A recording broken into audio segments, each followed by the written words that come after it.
El tema del seminario es sugerente y nos invita al diálogo y al debate.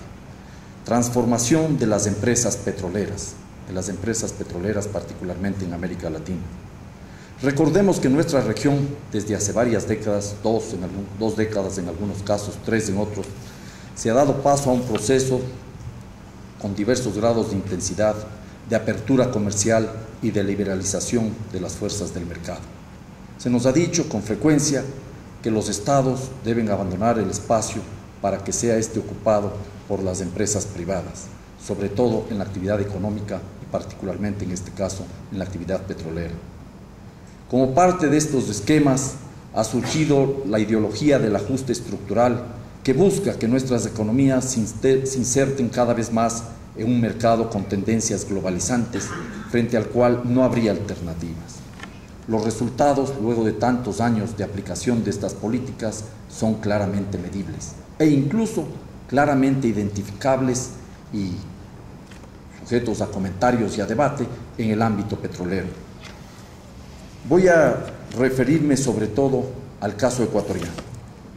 Creo que no estoy en capacidad de hablar de la realidad de otros países y para eso quizás podemos escuchar las exposiciones que se harán el día de hoy y el día de mañana, y creo que será de gran utilidad un documento, 2 libros en realidad, elaborados por el doctor Humberto Campodónico aquí presente en el marco de del proyecto de recursos naturales e infraestructura de la CEPAL, que les será distribuido o ya les ha sido distribuido en versión electrónica como una contribución del Ministerio de Energía y Minas con autorización de la CEPAL para enriquecer el debate a nivel internacional.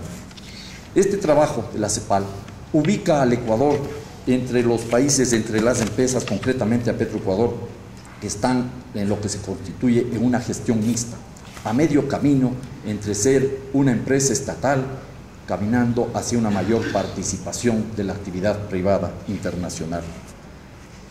La realidad es, no sé qué mixto sea el punto en que se encuentra el país y su empresa estatal, la realidad es que Ecuador está atravesando Petroecuador está atravesando momentos muy difíciles, como resultado, diría yo, también de este proceso de apertura y liberalización.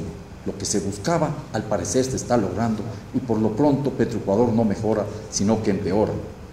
Los defensores de la vía transnacional del subdesarrollo dirán que la culpa es del Estado, que todavía faltan nuevas reformas, que hay que avanzar a las reformas de segunda y tercera generación, que podrían ser, si no tomamos las precauciones del caso, de nueva degeneración de la empresa estatal de petróleo. Es momento entonces de analizar lo que plantean quienes han impulsado estos procesos. Ellos querrán decir, y lo han dicho una y otra vez textualmente, que hay que rescatar el petróleo, entre comillas, de las garras de Petroecuador, y expondrán sus argumentos. Son múltiples, los conocemos en el país. Me voy a referir a 3 de ellos. Se dice, por un lado, que ha caído la tasa de extracción de crudo en el país por la ineficiencia de Petroecuador. Se dice, por otro lado, que hay serias y severas dificultades en la refinación de crudo y que por eso estamos importando petróleo y que la solución sería dar paso a la privatización incluso de la refinería estatal de Esmeraldas.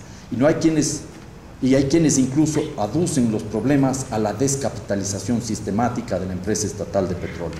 Estos elementos o estos argumentos a primera vista son ciertos. En el primer caso, la caída de producción, realmente hablemos de extracción de crudo porque el crudo no se produce, ha sido notoria. En el año 2000 el Ecuador producía 259.000 barriles diarios, Petroecuador producía 259.000 barriles diarios y ahora a duras penas estamos produciendo más de 170.000 barriles diarios. Esto es un hecho real, indiscutible. El país no ha percibido el problema de la caída de extracción de crudo porque los precios de este han subido.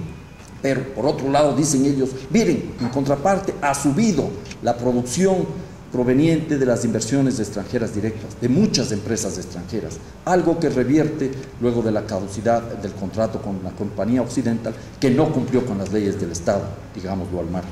Pero planteémonos algunas razones. La falta de inversión para realizar las actividades de extracción de crudo ha sido una de las causas para entender esta caída de la producción petrolera de Petroecuador. Recordemos que desde 1994 al año 2004 la caída fue sostenida. ¿Por qué? Porque no hubo los suficientes recursos.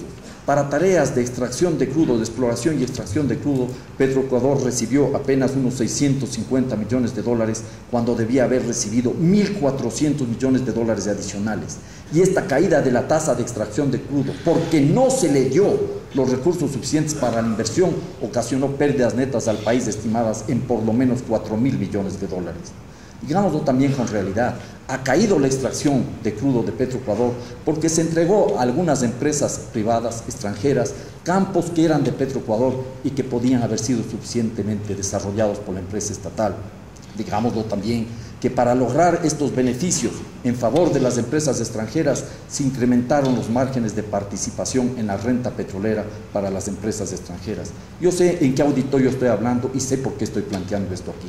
Hay que recordar que de la producción de crudo la empresa estatal participa cada vez menos, y vamos a hablar de eso, pero las empresas extranjeras participan cada vez más. Los contratos de participación le dejan al Estado de la producción de crudo apenas un 27.38%. El contrato de prestación de servicios le deja un 36.25%. Algo que contrasta con lo que recibe el Estado en los campos marginales, que es del 61.70%. Para recordar algo de la historia, el punto de partida de este proceso de transformaciones que tiene que ser analizado en este seminario, el Ecuador recibía, cuando estaba aquí la compañía Texaco, más del 87% de la renta petrolera.